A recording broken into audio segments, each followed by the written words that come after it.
काम क्यों करती हो? अगर हम जो इतने नाटक कर वो न जानते होते तो आज तुमने तुम्हारी बेइज्जती कराने में कोई कसर तो बाकी छोड़ी ना। राधा बोली, प्रभु जब आप हमारी आंखों से ओझल हो जाते हो तो ऐसा लगता है मानो बिना प्राण के शरीर है, मैं बिना आपके नहीं रह पाऊंगी। भगवान कहने लगे, राधा जाओ मैं तुम्हें वरदान देता हूं, आप जब मुझे याद करोगी, जहां याद करोगी, कृष्ण वहीं होगी।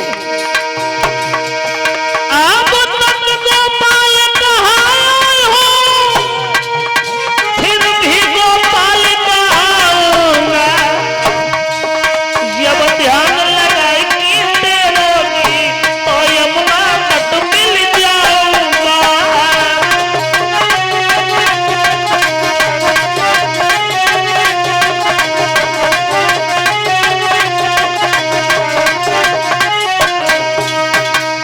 इस तरह से भगवान कन्हैया ने राधा को वरदान दिया है।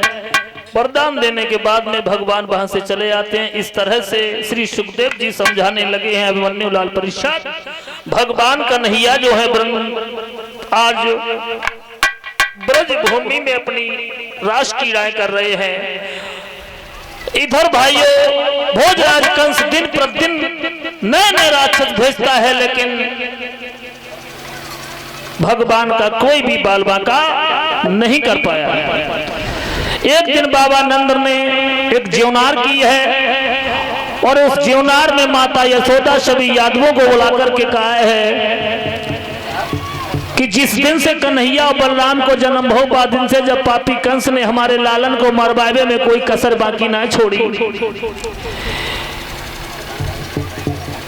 हमारे कुल देवतन की ऐसी कृपा बनी रही जो हमारे बच्चन पे आंच ना आई। और अगर हम गोकुल में रहेंगे तो ये दुष्ट हमारा पीछा नहीं छोड़ेगा। हमारी ये राय है कि हम अब गोकुल को त्याग दें और दूसरी जगह निवास करें। तो उसी वक्त बाबा नंद, माता यशोदा, सभी यदुवंशी लोग जो हैं गोकुल को त्याग करके, भक्तों जिसे आज आप वृंदावन कहते हो, ये पहले तुलसी का वन था, यहीं पर आकर के इन्होंने अपना निवास किया है।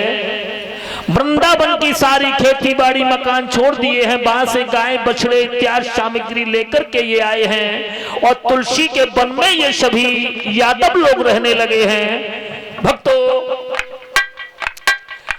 भगवान कन्हैया माता यशोदा के आंगन में रास क्रीड़ा कर रहे हैं, उनके मन को लालायित कर रहे हैं, गायों को चराने जाते हैं, ग्वाल बालों के साथ में खेल खेलते हैं।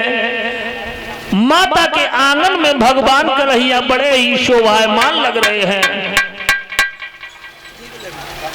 रसखान जी ने भगवान कन्हैया की उन दिनों की लीला से एक छोटी सी व्याख्या की है। धूरी भरे अति शोभित श्यामजू, तैसी बनी सिर सुंदर चोटी, खेलत खाता फिरत अंगना, पग पैजनी बाजती पीली कछोटी, बाछबी को रस खान बिलोकत, भारत काम कला निज कोटी, काग के भाग बड़े सजनी, हरि हाथ सुले गौ माखन रोटी। धन्य है उस कौआ के भाग्य जो कन्हैया के हाथ से छीन के माखन रोटी ले गया। धन्य है माता यशोदा को जिनके आंगन में स्वयं यादवेंद्र सरकार, दीनों के दीनानाथ, पार ब्रह्म परमेश्वर, जगत के स्वामी लीला कर रहे हैं। धन्य है बाबा नंद को, धन्य है वृंदावन वासियों को, धन्य है उन सब ग्वाल बालों को, धन्य है उन गाय बछड़ों को जिनके बीच में स्वयं सच्चिदानंद भगवान आज वृंदावन में लीलाएं कर रही हैं। लेकिन भगवान की लीला को कोई समझ नहीं पा रहा, और कोई कैसे समझ पाए? भगवान की कोई साधारण लीला है? प्रभु की लीला को समझने के लिए बड़े बड़े ऋषि, ब्रह्म ऋषि, देव ऋषि कंदराओं में तप करते करते, यमुना के किनारे भजन करते करते, गंगा के किनारे बैठ करके तपस्या करते करते तप के चले गए, लेकिन प्रभु की लीला को नहीं समझ पाए।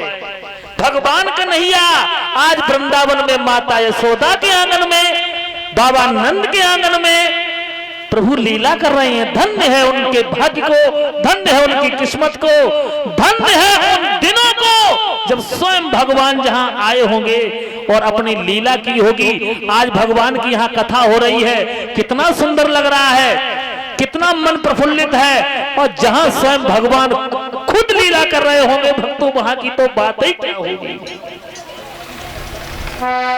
माताएं बहनें हमारी